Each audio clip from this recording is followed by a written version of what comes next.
여호와는 나의 목자시니 내게 부족함이 없으리로다. 그가 나를 푸른 풀밭에 누이시며 쉴만한 물가로 인도하시는도다. 내 영혼을 소생시키시고 자기 이름을 위하여 의의 길로 인도하시는도다. 내가 사망의 음침한 골짜기로 다닐지라도 해를 두려워하지 않을 것은 주께서 나와 함께 하심이라. 주의 지팡이와 막대기가 나를 안위하시나이다. 아멘. 하나님 아버지, 지난 한 주간 동안 주께서 눈동자와 같이 지켜주시고 인도하여 주셨다가 오늘 이 자리, 예배의 자리에 불러주셔서 함께 예배하게 하심을 감사합니다. 하나님, 지금 코로나19로 인해서 온 세계가 어려움 가운데 처한 가운데 하나님의 뜻과 또 하나님의 은혜를 간구합니다. 하나님 아버지께서 이 땅을 불쌍히 여겨주시고 이 땅을 속히 회복시켜 주시기를 간절히 소원합니다. 주의 성령께서 이 시간에도 하나님의 은혜를 간구하며 또 하나님을 예배하고자 성도들을 하나님 앞에 엎드렸습니다. 이 예배의 자리 가운데 하나님 임재하여 주시고 아버지 하나님께서 이 예배를 기뻐 받아 주시옵소서.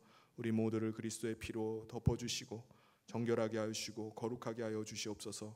온 영과 마음을 다해서 하나님 앞을 예배하겠사오니 하나님께서 홀로 영광 받아 주시옵소서. 모든 것 주님 앞에 의탁하며 예수님 이름으로 기도하옵나이다. 아멘. 우리 다 같이 찬송가 1장 찬송하시겠습니다.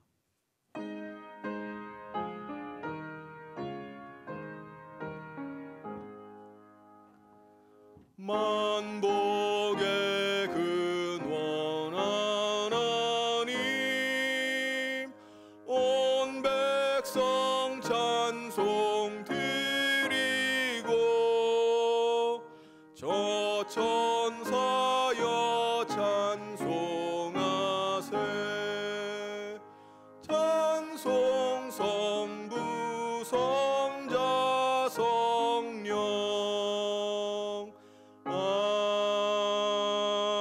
아멘. 이 시간 다 같이 성시 교독 하겠습니다. 교독문 19번 시편 32편입니다. 허물의 사함을 받고 자신의 죄가 가려진 자는 복이 있도다.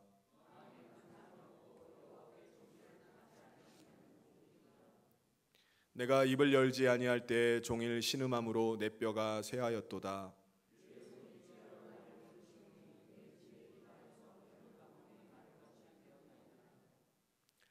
주께 내 죄를 아뢰고 내 죄악을 숨기지 아니하였더니 이로 말미암아 모든 경건한 자는 주를 만날 기회를 얻어서 주께 기도할지라.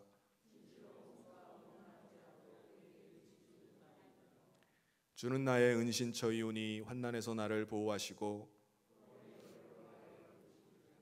너희 의인들아 여호와를 기뻐하며 즐거워할지어다. 아멘. 이 시간 사도신경으로 우리의 신앙을 하나님 앞에 고백하도록 하겠습니다. 전능하사 천지를 만드신 하나님 아버지를 내가 믿사오며 그 외아들 우리 주 예수 그리스도를 믿사오니 이는 성령으로 잉태하사 동정녀 마리아에게 나시고 본디오 빌라도에게 고난을 받으사 십자가에 못 박혀 죽으시고 장사한 지 사흘 만에 죽은 자 가운데서 다시 살아나시며 하늘에 오르사 전능하신 하나님 우편에 앉아 계시다가 저리로서 산 자와 죽은 자를 심판하러 오시리라. 성령을 믿사오며 거룩한 공회와 성도가 서로 교통하는 것과 죄를 사하여 주시는 것과 몸이 다시 사는 것과 영원히 사는 것을 믿사옵나이다. 아멘. 모두 자리에 앉으셔서 찬송가 94장 다 같이 찬송하겠습니다.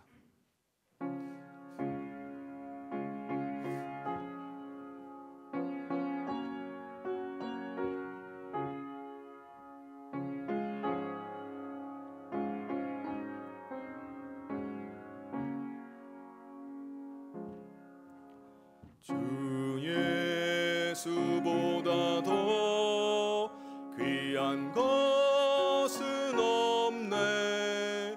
이 세상 부귀와 바꿀 수 없네. 영 죽은 내 대신 돌아가신 그 놀라운 사랑 잊지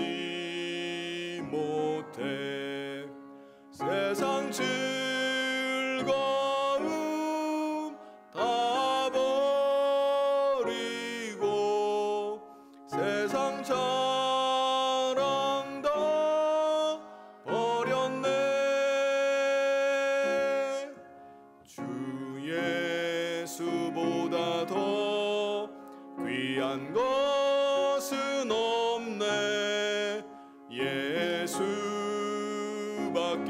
예수밖에는 없네. 주 예수보다 더 귀한 것은 없네. 이 세상 명예와 바꿀 수 없네. 이전에 즐기던 세상 일도 주 사랑하는 마음 뺏지 못해.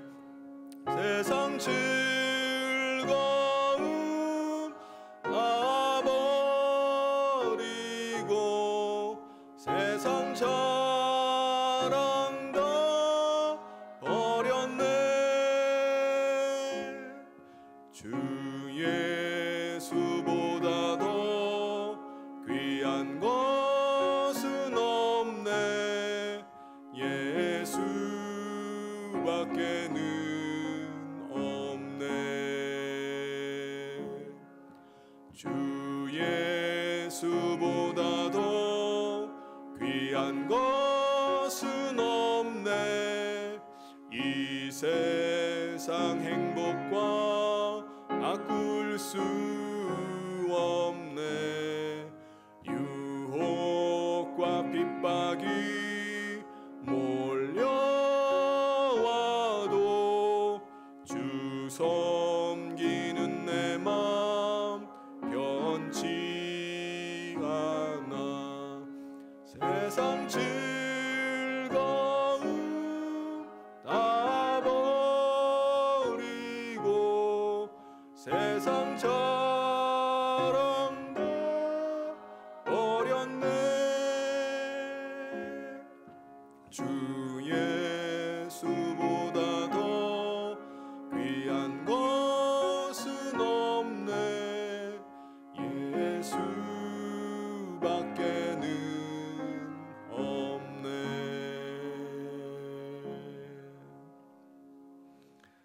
이 시간 우리를 대표해서 윤양식 장로님 나오셔서 기도 인도해 주시겠습니다.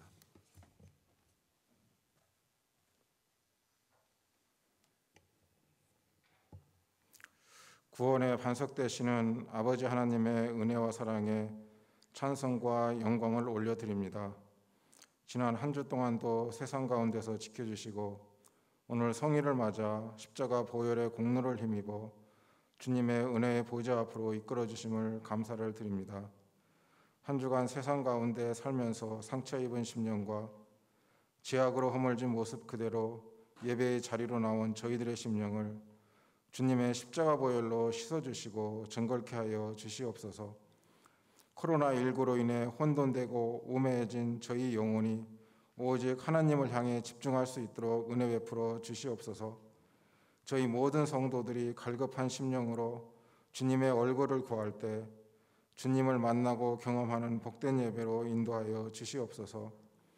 우리의 인생 가운데 어려움이 있고 근심과 걱정이 우리의 심령을 억압할지라도 매 순간순간마다 지극히 작고 사소한 일들을 통해서도 하나님의 선하신 손길을 경험하며 살아가는 성도들이 되길 원합니다. 세상의 풍랑들을 통해 우리를 겸손한 자로, 하나님만을 의지하는 자로, 갈급한 심령으로 기도하는 자로 변화시켜 가시는 하나님의 섭리를 깨닫고 경험하는 성도들로 삼아주시옵소서. 우리 성행교회를 사랑하시는 아버지 하나님, 저희 교회가 하나님 나라의 사역에 귀하게 쓰임받는 신앙 공동체가 되길 원합니다. 코로나19 사태로 온 세상이 두려움으로 위축되어 있습니다. 우리 교회가 이럴 때일수록 움츠러들지 말고 더 적극적으로 하나님을 찾고 기도하는 자리를 사모할 수 있도록 도와주시옵소서. 특별히 사회 경제적으로 어려움을 당하고 있는 성도들의 형편과 처지를 헤아려 주시고 끝까지 믿음으로 인내할 수 있도록 함께하여 주시옵소서. 저희 교회가 현재 하나님이 부재하신 것처럼 느껴지는 세상 가운데 하나님의 선한 뜻을 드러내는 신앙 공동체로 성숙되어 갈 수 있도록 인도하여 주시옵소서. 이 시간 말씀을 선포하시는 목사님의 입술을 성령께서 주장하여 주시길 원합니다. 말씀을 경청함으로 저희 모든 성도들이 하나님을 경외하는 신앙으로 새롭게 거듭나기를 원합니다. 그 말씀을 듣는 저희들의 눈과 귀를 열어주시사 하늘의 진리를 깨닫는 은혜를 허락하여 주시옵소서. 말씀의 능력으로 저희의 영적 나태함과 우매함을 물리쳐 주시고 하나님의 지혜로 변화시켜 주시옵소서. 선포되는 말씀을 통해 하나님이 주시는 격려와 응답으로 또 한 주를 살아내는 각오와 용기를 새롭게 하여 주시옵소서. 이 모든 말씀 예수님의 이름으로 기도하옵나이다. 아멘.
교회 소식 전해드리도록 하겠습니다.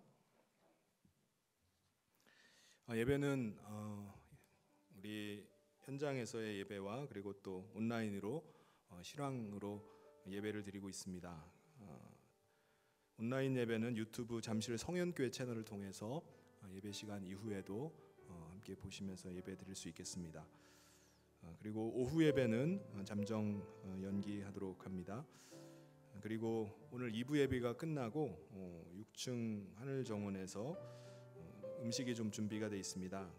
간단하지만 또 식사하실 분들은 위에 올라가셔서 지정된 좌석에 앉으셔서 식사를 하시면 되겠습니다.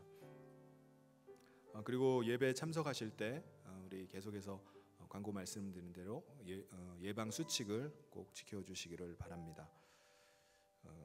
그리고 유아 세례가 6월 21일 주일에 있습니다.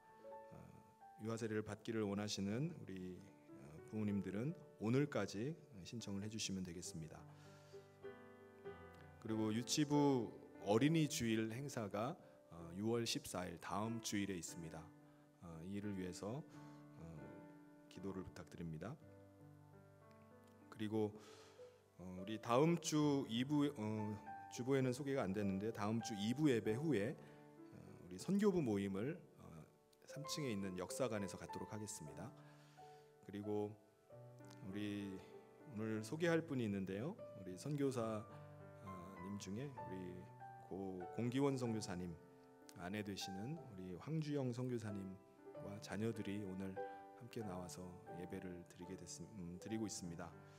우리 공기원 선교사님은 우리가 작년에도 함께 기도 제목을 나누고 기도했었는데 풍토병으로 하나님의 부르심을 받아서 먼저 가시게 됐는데요. 공기원 선교사님 아시다시피 제가 우리 주일학교 우리 중등부에서 전도사님으로 아주 열정적으로 섬기셨던 분입니다. 그때 제가 중등부 성가대 지휘하고 또 교사로 섬겼었습니다. 그래서 우리 전도사님이 선교사님이죠. 우리 선교사님이 정말 어린아이 같은 마음 가지고 정말 순수하고 또 열정 있게 섬기셨던 분인데 하나님께서 또 열정적으로 사역하는 가운데 뜻하지 않은 그 질병에서 먼저 부름을 받았지만 또 우리 황주영 선교사님께서 계속 그 뒤를 이어서 남편의 목까지 지금 사역을 감당하고 계세요. 그래서 지금 코로나 바이러스로 인해서 지금 들어와 계신 상태에서 우리 교회를 방문하셨습니다. 이 시간 자리에서 잠시 일어나시면 우리 자녀들도 함께 일어나 주시면 우리 박수로 따뜻하게 환영하도록 하겠습니다. 네.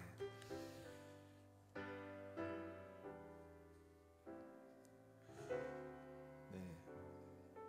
그리고 우리 찬양팀, 우리 찬양 인도를 찬양팀들이 예배 10분에서 15분 전부터 하고 있습니다. 그래서 예배 시간을 조금 일찍 당겨서 나오시면은 함께 은혜로운 찬양하면서 예배를 드리실 수 있겠습니다. 네, 교회 소식은 이상이고요. 이 시간 하나님께서 우리에게 주신 말씀 함께 보도록 하겠습니다. 마태복음 18장 1절부터 4절까지 말씀입니다. 그때의 제자들이 예수께 나와 이르되 천국에서는 누가 크니이까? 예수께서 한 어린아이를 불러 그들 가운데 세우시고 이르시되 진실로 너희에게 이르노니 너희가 돌이켜 어린아이들과 같이 되지 아니하면 결단코 천국에 들어가지 못하리라. 그러므로 누구든지 이 어린아이와 같이 자기를 낮추는 사람이 천국에서 큰 자니라. 아멘. 오늘 우리는 아주 특별한 시대를 살아가고 있습니다. 전염병으로 인한 여러 가지 제한 속에서 우리가 살아갑니다. 그러다 보니까 정상적인 사회 활동이 이루어지지 않아서 그에 따른 여러 가지 여파들이 우리 가운데 일어나고 있습니다. 그래서 어려움을 겪고 있어요. 학생들은 학교에 등교하지 못하고 온라인 수업을 계속 병행해 나가고 있습니다. 그리고 대학을 졸업하는 우리 청년들은 어떻게 하죠? 대학 졸업을 앞둔 청년들은 취업을 해야 되는데 경기가 점점 어려워져서 사원 모집 시험들이 자꾸 연기가 되고 또 일자리가 점점 없어지는 가운데 있습니다. 이렇게 해서 벌써 올해가 시작된 지 얼마 안 된 것 같은데 벌써 반년이라는 시간이 흘러가고 있습니다. 우리가 살아가는 이 세상이 어떻습니까? 경쟁이 너무나 치열하고 살아가는 것이 너무나 어렵습니다. 어린아이 같이 순진해서는요 도저히 이 세상을 살아갈 방법이 없는 것 같아요.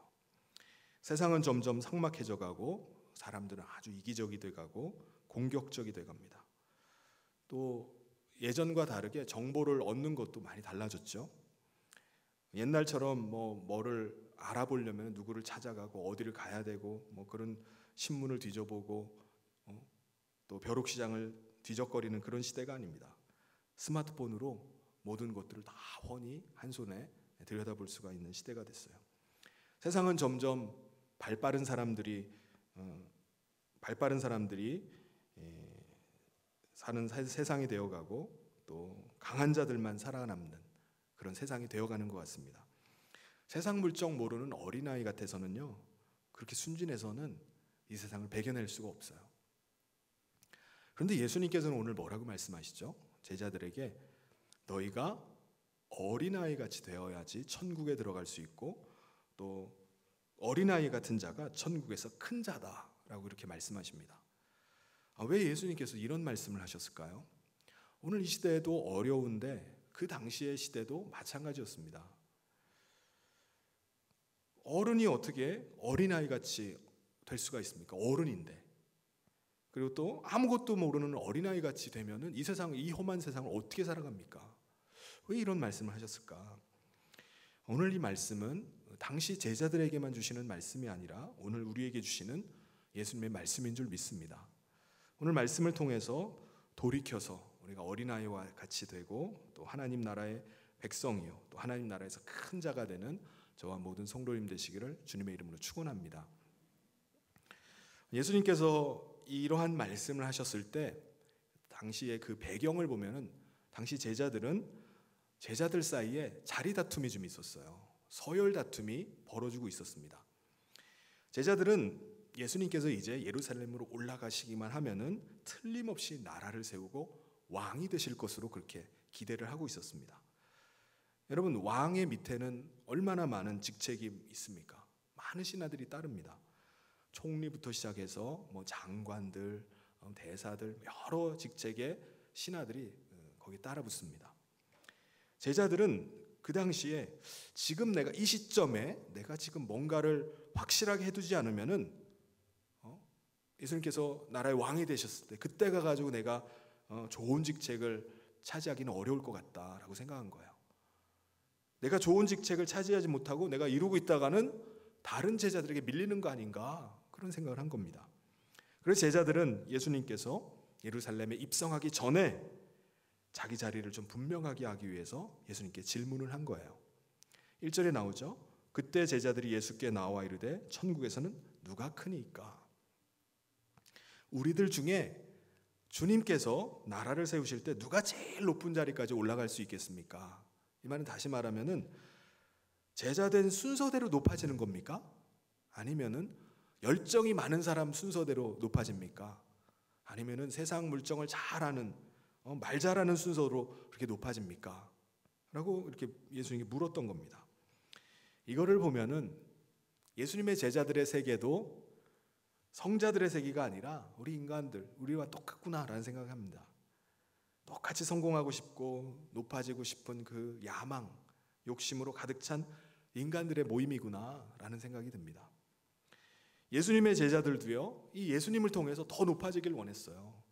더 유명해지길 원했습니다. 더 많은 권력을 차지하길 원했던 사람들이었어요. 그때 예수님은요, 제자들이 이렇게 질문하는데 아무 대답도 안 하세요. 그러더니 옆에서 놀고 있는 작은 아이 하나를 이렇게 부르시는 겁니다. 예수님 부르니까 아이가 왔어요. 조금 큰 애였으면은 왜요? 왜 부르시는데요? 하면서 아마 눈치를 보면서 안 올 수도 있었을 거예요. 근데 그 아이가 그냥 왔어요. 어떤 아이죠? 아주 자그마한 아이입니다. 아이니까는 그냥 뭣도 모르고 부르니까 온 거예요.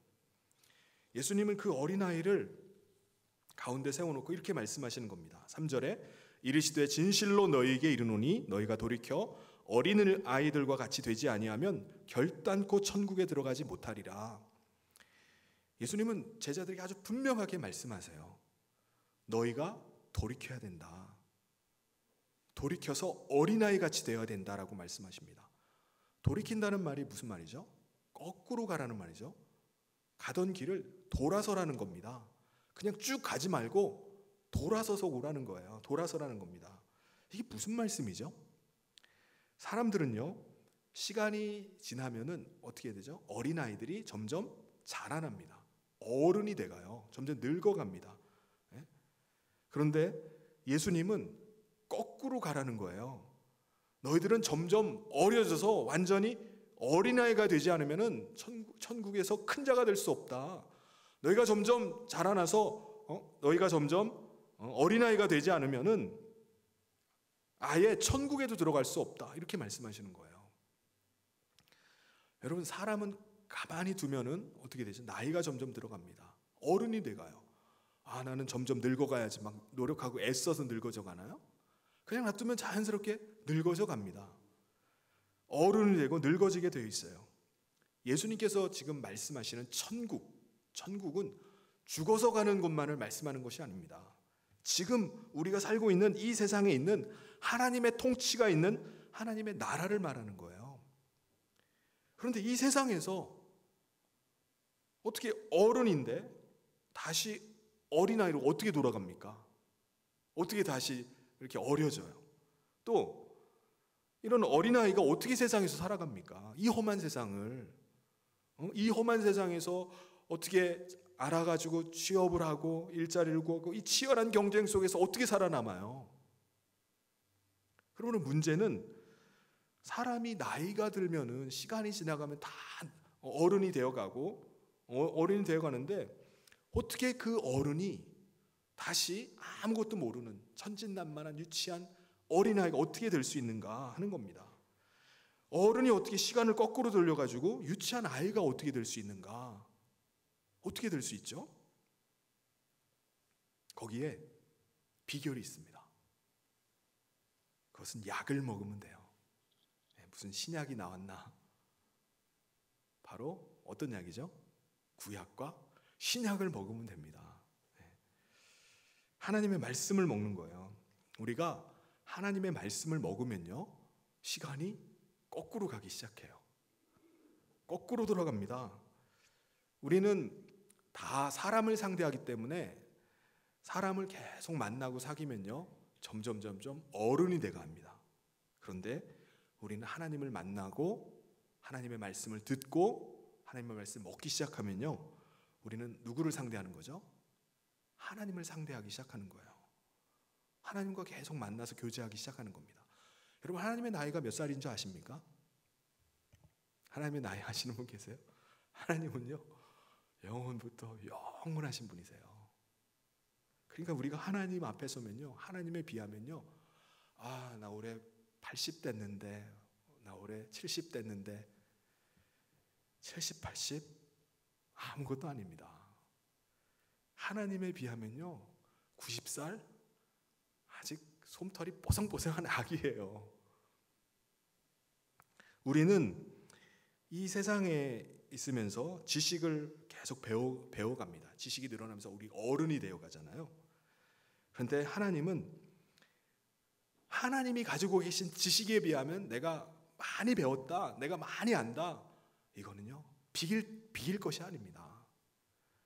마치 우리 인간이 땅바닥에 기어다니는 개미를 보는 것 같은 거예요. 개미가 뭘 합니까? 그래서 우리가 하나님의 말씀을 자꾸 들으면요, 우리가 점점 시간이 거꾸로 돌아가는 거예요. 내가 많이 배웠다 할지라도 내가 하나님 앞에 서면요, 하나님의 말씀을 들으면 세상에 모르는 거 투성이에요. 내가 아는 게 도대체 뭔가? 내가 모르는 게 너무 많구나라는 사실을 깨달을 뿐입니다. 내가 능력이 많다고요? 내가 능력이 탁월하다고요? 내가 하나님 앞에 서면요, 내 힘으로 살 수 있는 게 아니구나, 내가 할 수 없는 게 너무나 많구나라는 것만 깨달을 뿐입니다. 내가 겁도 없이 하나님의 도움도 없이 내가 살려고 했구나라는 걸 깨닫는 거예요. 그러면서 우리는 점점 우리의 하나님을 대하면 대할수록, 하나님의 말씀을 들으면 들을수록 우리의 마음이 말랑말랑해지는 겁니다. 진짜 어린아이가 돼버리는 거예요. 그래서 하나님의 말씀을 우리가 자꾸 들으면요, 우리는 그 하나님 앞에서 시간이 거꾸로 가요. 자꾸 하나님을 상대하다 보면요, 우리가 자꾸 어려집니다. 어려서 나중에는 유치한 어린아이 같이 되어버리는 겁니다. 그런데 우리가 어린아이 같이 되어버리면 우리가 어떻게 살아갑니까? 이 세상을 어떻게 살아가요? 예수님께서는 지금 코올레기 같은 그 어린아이가 되면 천국에서 큰 자다 이렇게 말씀하시는데, 아니 큰 건 고사하고 이 세상을 어떻게 살아가요? 어린아이가 돼서 어떻게 삽니까? 예수님이 지금 말씀하신 것은요, 죽어서 가는 천국만을 말씀하시는 것이 아닙니다. 하나님, 그 죽어서 가는 하나님의 나라만이 아니라 오늘 이 세상 가운데 임한 하나님 나라 백성으로 사는 것을 말씀해요. 근데 어떻게 살아가요? 어린아이가 돼가지고. 더구나 세상은요, 점점 삭막해져 갑니다. 무서워져 가요. 싸나워져 갑니다. 사람들을 만나서 얘기해 보면요, 야, 사람들은 다 어떻게 살아가나? 다들 아는 게 너무 많은 것 같아요. 노후 준비는 어떻게 해야 되고, 투자는 어디에다 해야 되고, 앞으로 경기 전망은 어떻게 될 거고, 막 쫙 얘기를 하는데, 난 아무것도 모르고 그냥 사는 것 같아요. 대책 없이 사는 사람 같아. 하물며 어른인 나도 그렇게 생각하고 느끼는데, 우리가 어린아이가 되면은 이 세상을 어떻게 살아갑니까? 절대 못 살아가요. 여러분, 한 어린아이 하나를 시내 한복판에다 두면은 그 아이가 어떻게 자기가 알아서 집을 찾아갑니까? 못 찾아가요. 절대 못 찾아갑니다. 거기서 뭐 하고 있죠? 울고 있죠. 당연히 그냥 서가지고 무서워가지고 엄마 아빠 없다고 막 울고 있는 거예요. 그럼 누군가가 파출소로 데려가든지 흘러가지고 어디 미아보호소 어디 갖다 놓든지 그러는 겁니다. 그런데요, 놀라운 것은요, 우리가 하나님 앞에서 어린아이가 되었을 때 하나님께서 우리의 아버지가 되어주십니다. 그래서 우리의 손을 꽉 잡아주시는 거예요. 우리가 어른으로 있으면 하나님이 우리의 손을 안 잡아주세요. 저희가 알아서 그냥 어른으로 알아서 그냥 살아가는 거예요. 살 때까지 살아가는 겁니다. 그런데 우리가 하나님 앞에서 어린아이가 되면 우리 주변에 지금 늑대 같은 인간들, 악한 인간들이 득실거린다 할지라도 우리의 손을 꽉 잡아주시는 분이 계신데, 그분이 바로 누구죠? 우리의 아버지 하나님이십니다. 할렐루야. 하나님이 두 눈을 부릅뜨고서 지키고 계시는 거예요. 제가 오래전에 미국의 한 여학생의 집에 초대를 받아서 며칠 동안 그 집에서 머문 적이 있었습니다. 그 친구는 추수감사절 기간에 자기 친구 만나러 자꾸 나가버리는 거예요. 그래서 저는 그 집에 그 친구의 막내랑 계속 같이 놀았어요. 막내가 4살이었습니다. 근데 그 어머니가요, 한시도 눈을 안 떼는 거예요. 처음 보는 낯선 동양 남자 학생이 자기 집에 어린 딸과 같이 노니까요, 뭐 하다가도 계속 지켜보는 거예요. 한시도 눈을 안 떼요. 하나님도 마찬가지입니다. 앞을 보면 지금 사기꾼이 있고, 옆을 보면 우리를 잡아먹으려는 같은 그런 상황들이 있는데 도저히 살 자신이 없는데, 위를 보면 하나님께서 우리 손을 딱 잡고 계시는 겁니다. 우리가 하나님의 어린아이가 되면은 할 수 있는 게 아무것도 없어요. 세상 사는 것이 겁납니다. 그런데 하나님께서 내 손을 꼭 잡고 계시기 때문에 겁날 것이 없는 것입니다. 그런데 유대인들은요, 달랐어요. 유대인들은 자기 스스로 어른이라고 생각했습니다. 내 스스로 의롭다고 생각하고 나는 모든 것을 알고 있다라고 그렇게 생각했습니다. 한마디로 그들은 하나님 손을 안 붙잡았어요. 근데 예수님께서 오시더니 자신은 하나님의 아들이라고 말하고, 예수님이 어떻게 하시죠? 그들에게 하나님의 말씀을 가르치기 시작합니다. 그리고 유대인들이 어떻게 해요? 아니, 내가 다 큰 어른인데 왜 나를 어린아이 취급하냐고 하면서, 왜 나를 가르쳐? 내가 너를 가르쳐야지, 왜 나를 가르쳐? 하면서 예수님을 십자가에 못 박아 죽여버렸습니다. 그런데 예수님의 제자들은 달랐어요. 예수님께서 말씀하신 대로 그들은 스스로 어린아이가 되었습니다. 아주 유치한 사람이 되었어요. 뭐가 그렇게 유치하죠? 예수님께서 십자가에 죽으시고 부활하신 것은 믿었습니다.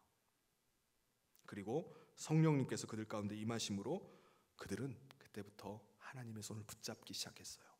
그리고 그 하나님의 인도하심을 받아서 살기 시작했습니다. 하나님의 음성을 듣기 시작했어요. 그들은 어린아이로, 하나님 앞에서 어린아이로 이 땅에 살았지만은 그들은 이 세상에 살면서 아주 위대한 삶을 살아갔던 사람들입니다. 우리가 살다 보면요, 나도 모르게 나이가 들어갑니다. 늙어져 가요. 여러분, 나는 늙어야 되겠다라고 생각하고 늙어가시는 분 계신가요? 아니에요.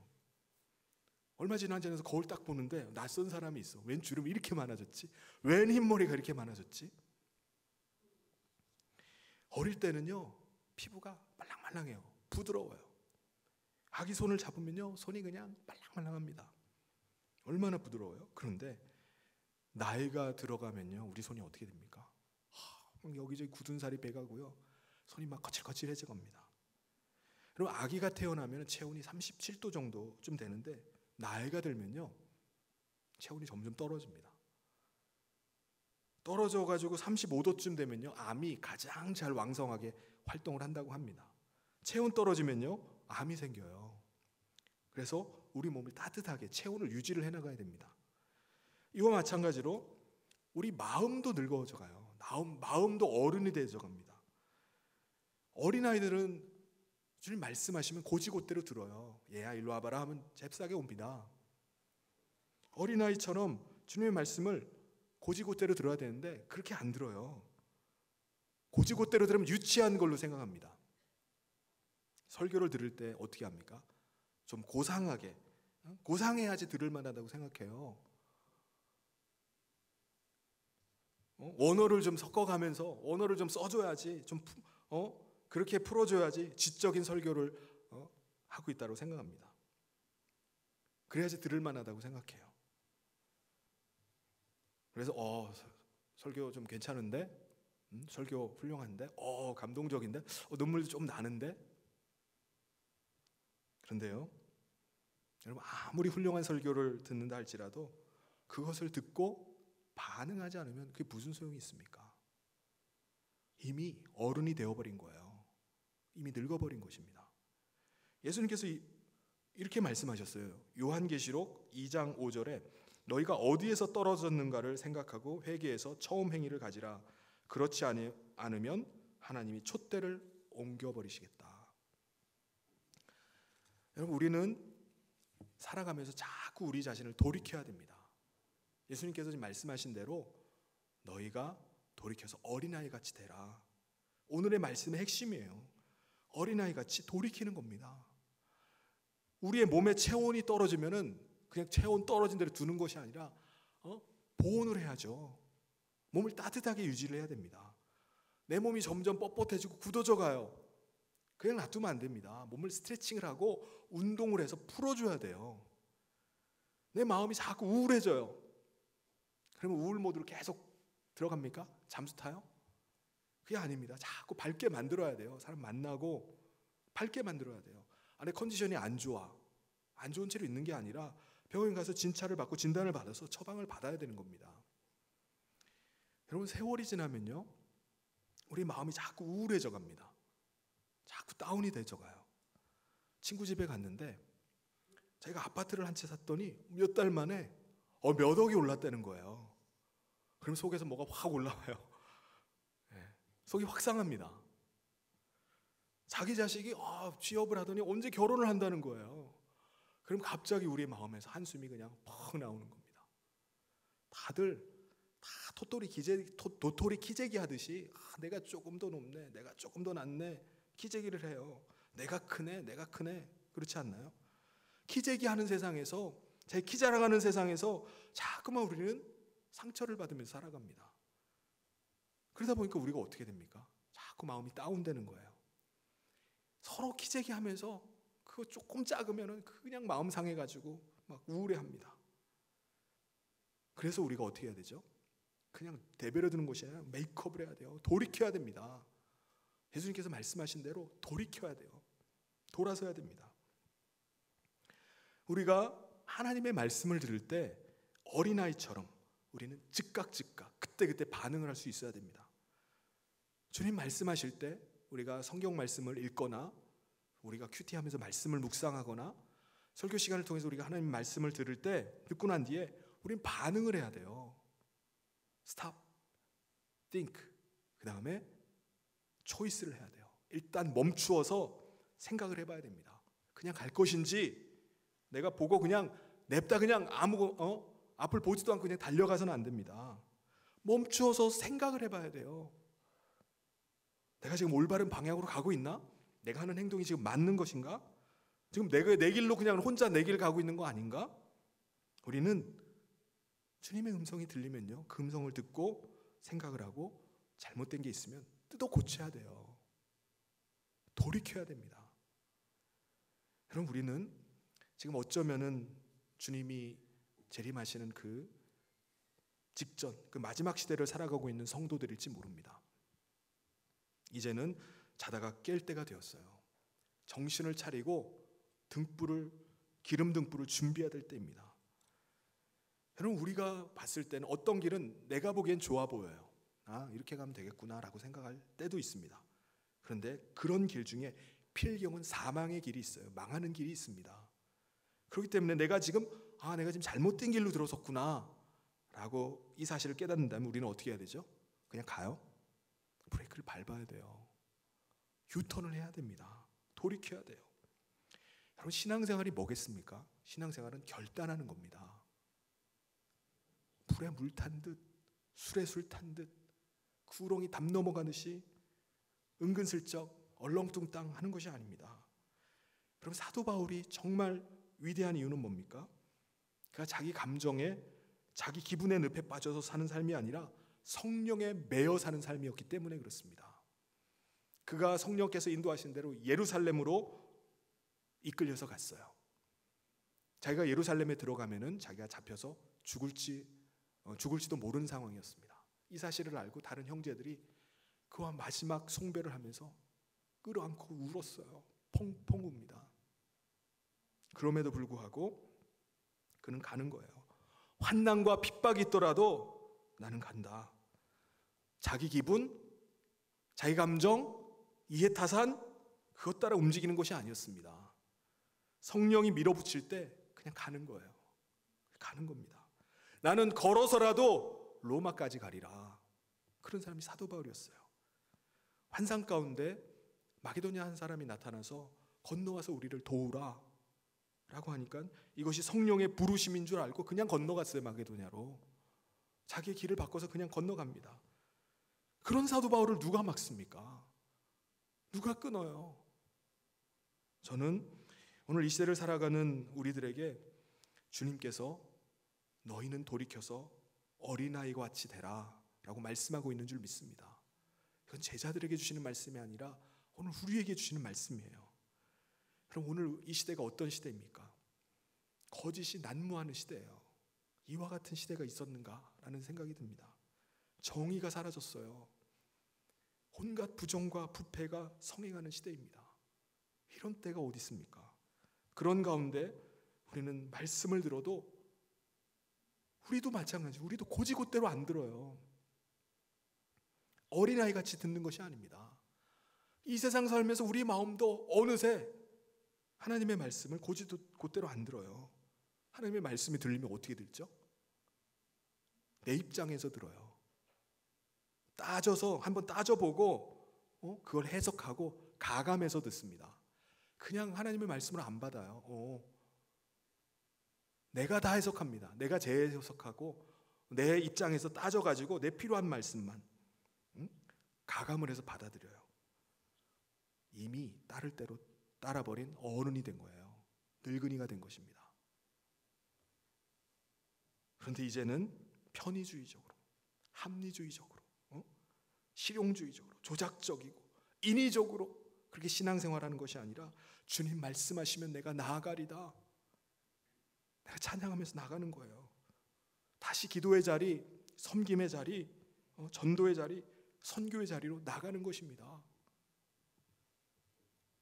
물론 현장 상황이 아주 어려워요. 별꼴이 반쪽인 시대를 우리가 삽니다. 마귀가 밀가부르듯이 우리를 계속해서 치대고 있고 우는 사자와 같이 삼킬자를 차서 껄떡대고 있어요. 그런데 우리가 현장에 나가면 어떻게 되죠? 그때 우리가 정신이 드는 거예요. 우리가 움츠리고 그냥 있는 것이 아니라 나갈 때 정신이 번쩍 나요. 내가 지금 어디에 서 있었구나. 내 점검이 됩니다. 내가 정말 얼마나 멀어져 있었는가, 내가 지금 어느 시점에 서 있는가가 현장에서 드러나게 돼 있어요. 야성이 그때부터 살아나기 시작하는 겁니다. 전투력이 생기기 시작하는 거예요. 내가 나의 길을 알 수도 없고 갈 바로 알지 못하지만은 하나님께서 분명히 나의 길을 안다 라고 해서 아브라함은 하나님을 따라 나섰습니다. 내 길을 몰라요. 어디로 갈지도 모르겠어요. 근데 분명히 하나님은 아신다. 요셉이 하나님을 따라 나섰습니다. 사도 바울이 그냥 하나님 따라 나선 거예요. 그냥 부딪힌 겁니다.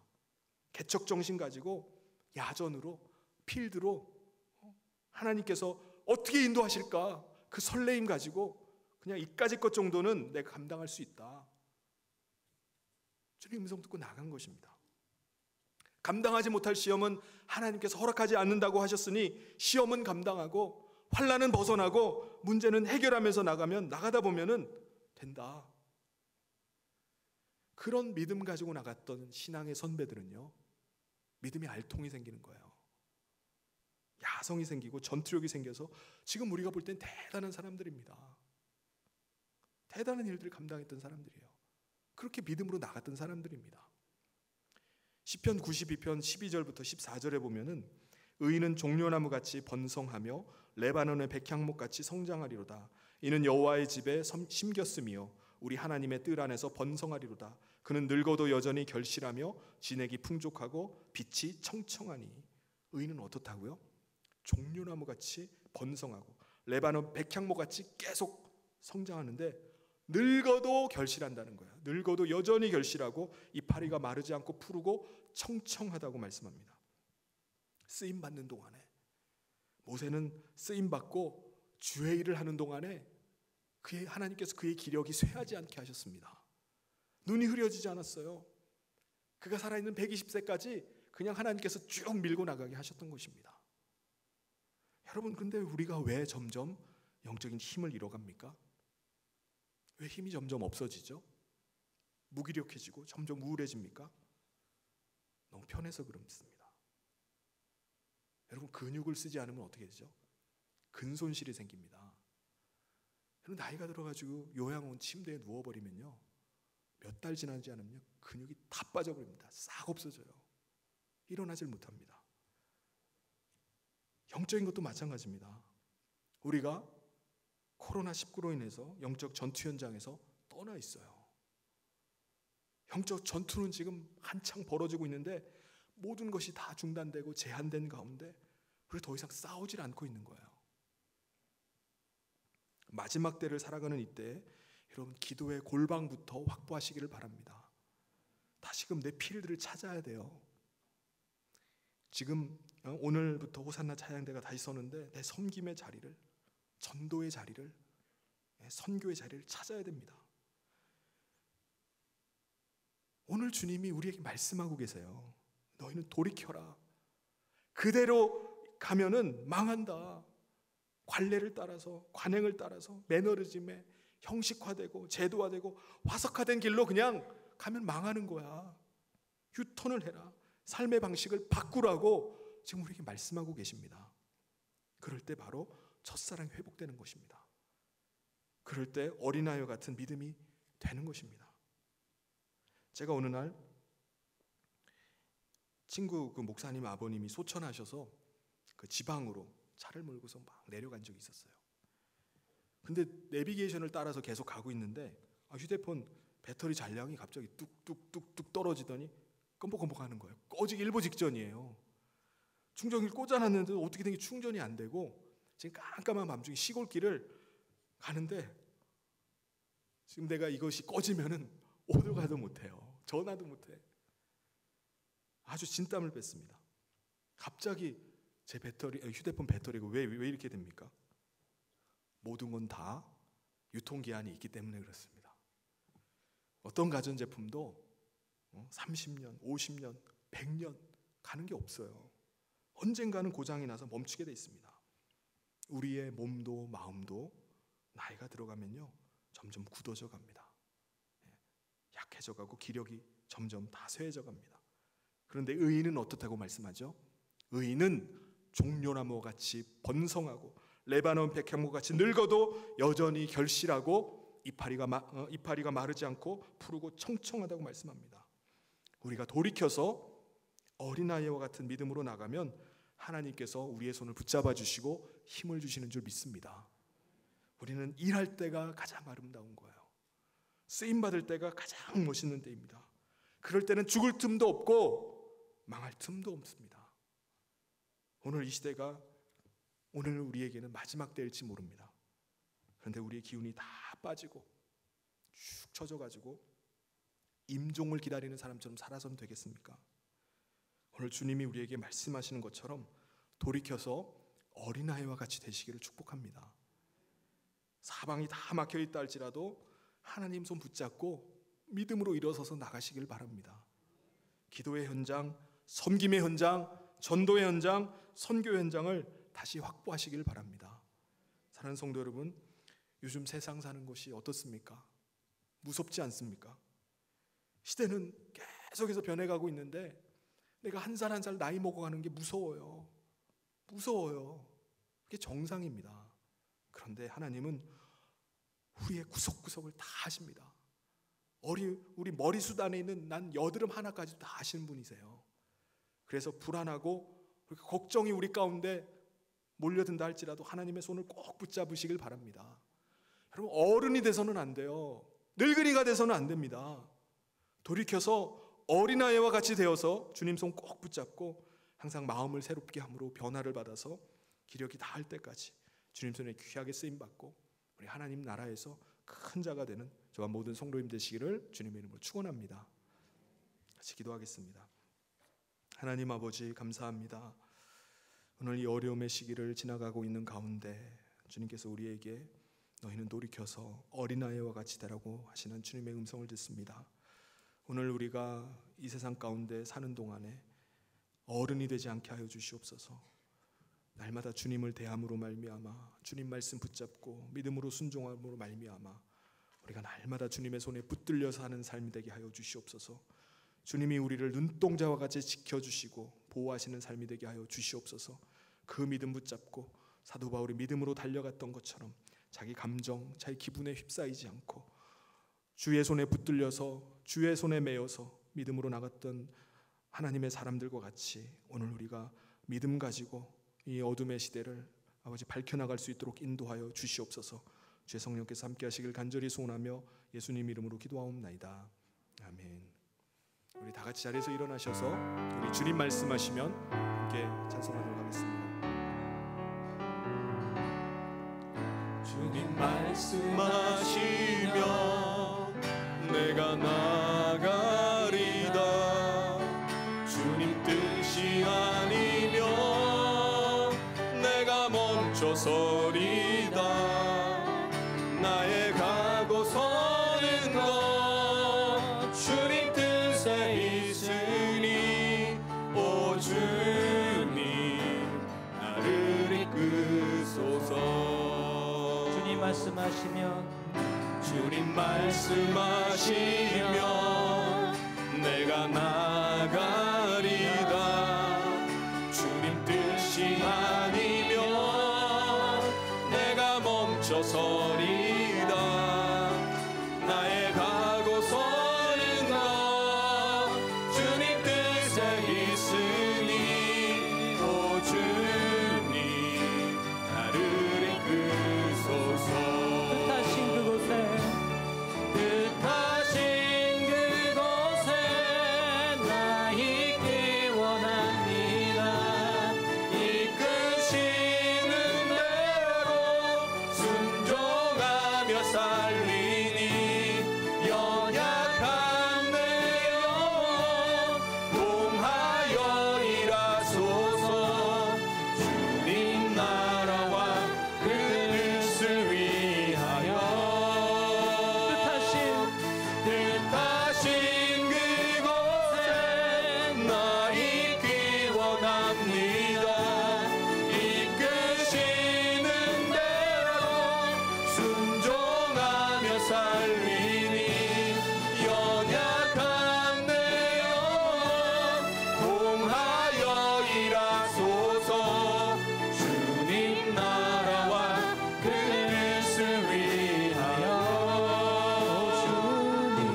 기도하겠습니다.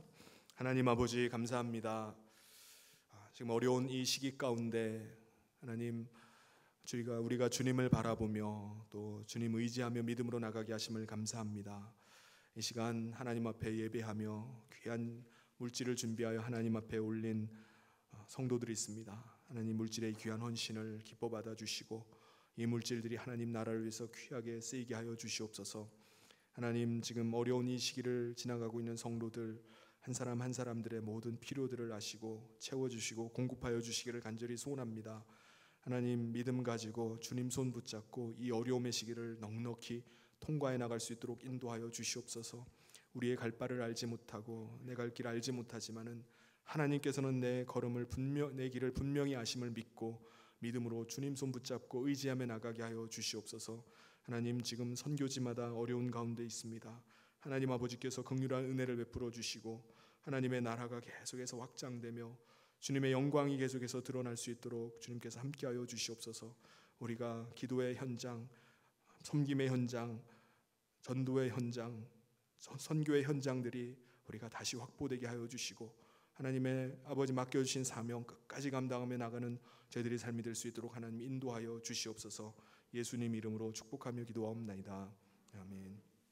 지금은 우리 주 예수 그리스도의 은혜와 하나님 아버지의 사랑하심과 성령님의 감동 교통위로 축복하심이 돌이켜 어린아이와 같이 되어서 주님 손 붙잡고 믿음으로 나가기를 결단하며 나가는 사랑하는 모든 성도들 위해 지금부터 영원토록 함께 있을지어다.